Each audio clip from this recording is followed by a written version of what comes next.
this first comedian is one of the funniest people I know. I'm so excited to bring him up to you. Please give it up for Tews! Give it up, come on!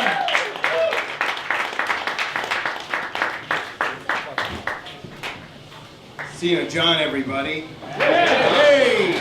You guys might recognize me from OK Cupid. I'm not on there anymore, I'm just kidding. It's been a while. I got off.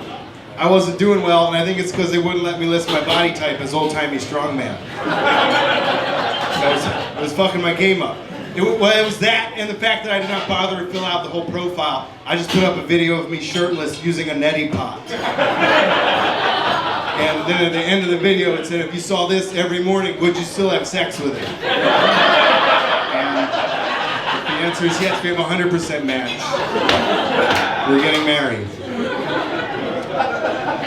I have a girlfriend now. I have not used an neti pot in front of her yet, but I will.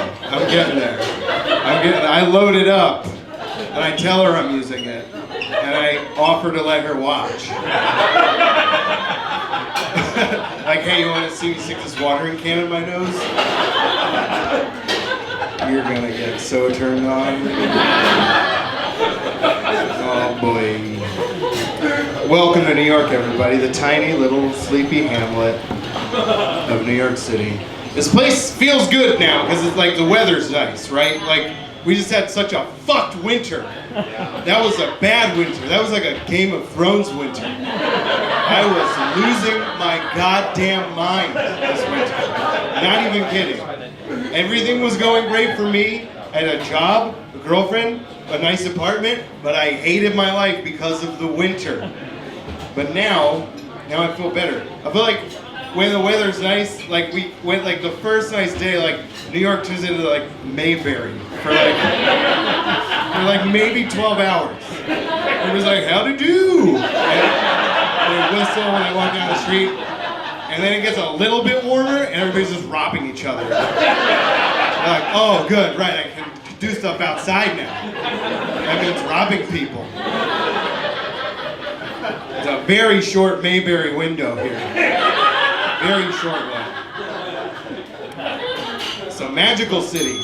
Stuff happens here that does not happen anywhere else.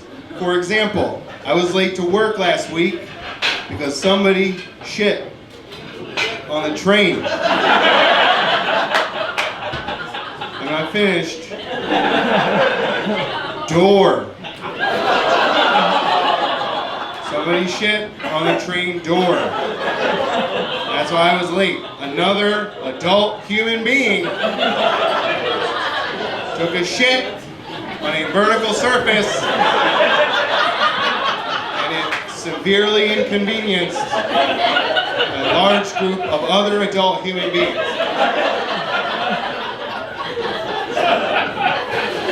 It happened on the train I was on. I was on my way to work in the morning.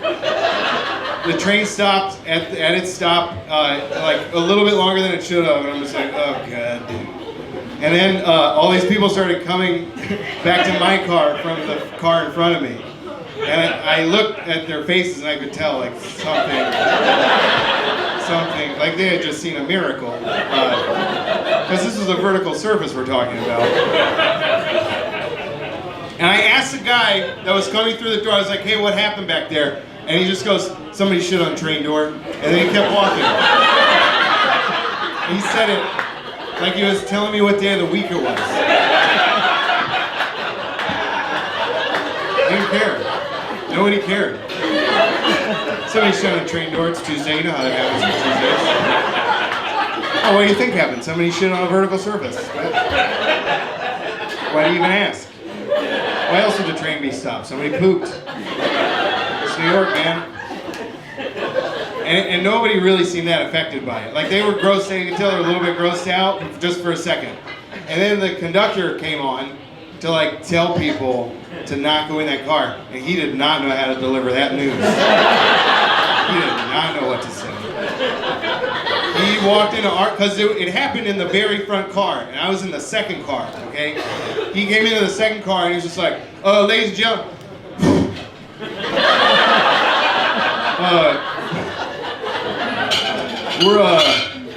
we're stopped because, well, and then somebody's just like, somebody shit on the train door. And everybody's like, oh, why didn't you just say that? Why didn't you just say that? Conductor, was it your first day?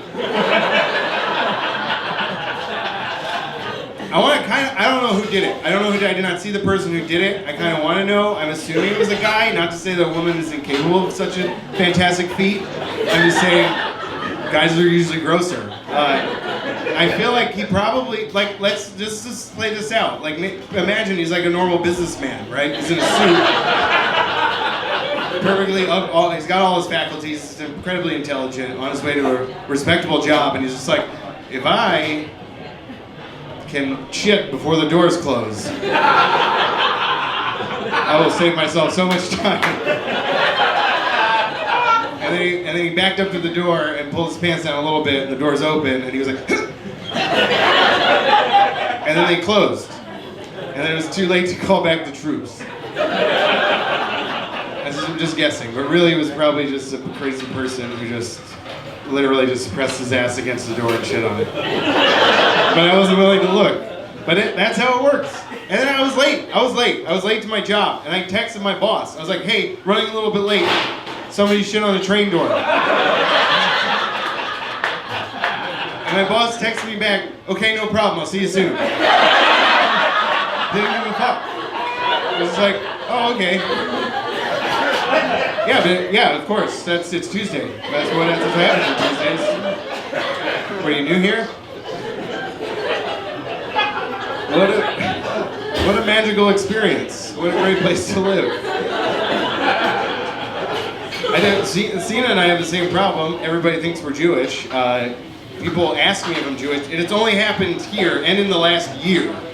It's only happened in the last year, and that makes me think that I am aging into Judaism. And I didn't even know you could do that. That's what I'm doing. I was born and raised a little Christian boy, and I'll die an old Hasidic Jewish man.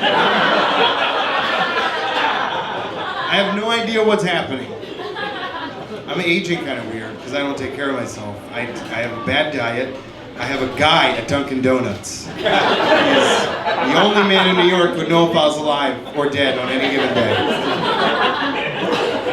I walked into my Dunkin' Donuts the other day. I was like, I'll have my regular large coffee, milk, no sugar, and a glazed coffee roll. And then my guy at Dunkin' Donuts was like, anything else? And I was like, yeah, a banana. And then we both laughed for 10 minutes. He knows I know. I'm not eating the goddamn vegetable for breakfast. Yeah, I know banana's a fruit. Some lady at a show one time was like, banana's a fruit! I was like, you seem fun. Perfect audience member. What were you like in high school, Jim? I'll tell you. I was in band. I was in band, not in a band. I was in a band, I was in band. That's how you say it. It's a very different implication. I was in band, I was in a band. If I say I was in a band, you're like, oh, you might have been like weird and cool. But like I was in band, you're like, oh, you're just weird. Correct, I was a fat little saxophone player. It was alright though, I have a lot of respect for those band kids. Because they never get the popularity, they never get the glory that the athletes get. But they keep their shit together. They keep their noses clean. You never hear of a sexual assault scandal ruining the reputation of a small town's beloved high school marching band. But those kids are doing stuff. They might not be having sex, but they're doing stuff. Who here was in marching band? Anybody? Right? Did you have co-ed bus trips? Yeah. That's how little they think of band member sexuality. They will send you 4 hours across the state at night, boys and girls together, and they'll just be like, they'll never figure it out. But they do. I did. That's where I touched my first boob. I touched my first boob on a band bus trip. Yeah. I was like, yes, now I'm in the music business. Sex, drugs, John Philip Sousa. That's who I am now. I'm on tour with my band. Touching boobs. Doesn't get any better than this. I don't do drugs. Okay, I eat pot cookies. My girlfriend and I decided that we were going to eat pot cookies one weekend, but here's the thing, we're adults, right? So we try to be responsible about it. We planned it out. We picked a Sunday, and we picked this 8-hour window to eat these pot cookies. And then we had this discussion where we talked about things that might come up in that window that we would not want to come up, just to make sure the coast was clear, okay? So it was clear, we eat the cookies, it's a beautiful Sunday afternoon, we go for a real long walk, or a 10-minute walk, I'm not sure. But we go real far. We're feeling great. We get on the train to come back home, and we are not on the train for 2 stops when a clown gets on the train. Like a real clown gets on the train. Like I saw him on the platform, and I was like, no fucking way. And then the train stopped and the doors opened, and I saw that red shoe cross the threshold. And I was like, here we go. Here we go. And the clown got on the train, and my girlfriend and I looked at each other, we're like, this never came up. This never came up in that hypothetical talk we had. Nobody was ever like, hey, what if we see a clown? Because if somebody had said that, the other person would have been like, that's dumb, shut up and eat the cookie. But here we are, in front of a clown, right? So a clown performs, we're terrified. We're white-knuckling through this whole thing, right? Everybody on the train loves it. We don't know what to do, we're just like freaking out. And then the clown finishes, and he comes around to collect tips. And I'm like, we better tip him so he doesn't know.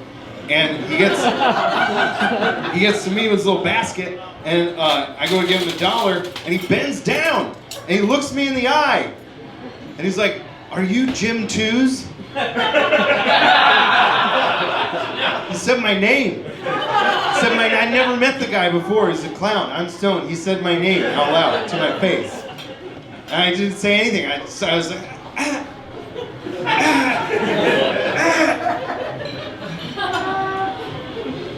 And then he could tell that I was terrified.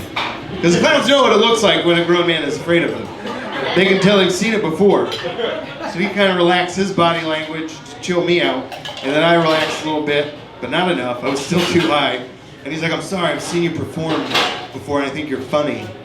And I was like, oh, what a compliment. But I couldn't take it because I was frozen with fear. I wanted to be like, oh, sir, thank you for the compliment, but if you could please take it to another train car, I'm incredibly high right now, as is my girlfriend. But instead, I just kind of went, and I gave him the $1. And then he clown shooed away. And then I thought about it. I'm like, where was that anti-drug PSA when I was in high school? Because that would have stopped me from doing anything. Fuck the DARE program. They could have just sent a guy to my school that was like, hey, you're probably going to try pot and you're going to like it, but then when you're 33, you're going to eat a pot cookie on a train in New York City, and a clown is going to come up to you and say your name to your face. So